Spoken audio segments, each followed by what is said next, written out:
Britain, Italy, Greece, New Zealand, perpetual beggars they call themselves in the cause of the handicapped. The newsreels of the world have come to know Helen. Helen Keller, one of the world's truly great women, arrives at Kingsford Smith Airport, Sydney, to begin an Australian-wide lecture tour. Out of her own darkness, she has brought light and hope and courage to tens of thousands of afflicted people.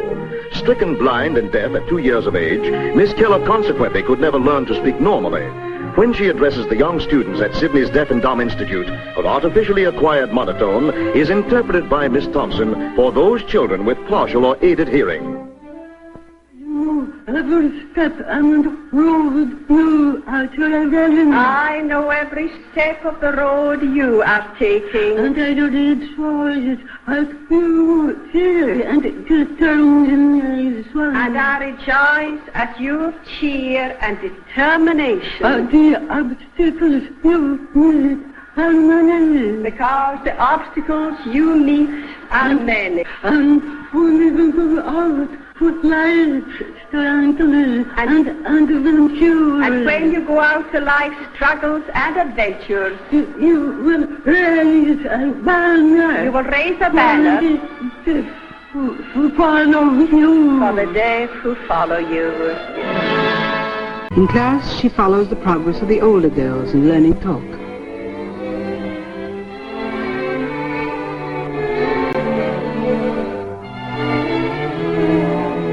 Watching their struggles with speech, we can perhaps more easily understand why Helen says if she had a choice between her two afflictions, she would choose blindness.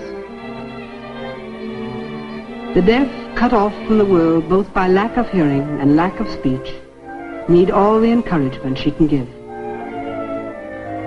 There's quite a lot of very joyful yes, yes when deaf-blind persons meet for the first time.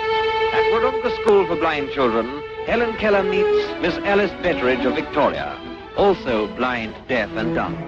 Today, Miss Betteridge achieves a lifelong ambition as Helen Keller takes her hand and speaks to her in the only language she can understand.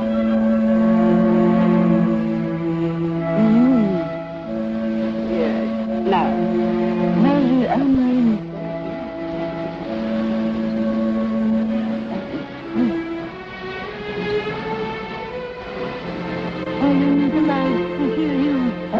I'm glad to see you at last. Yes.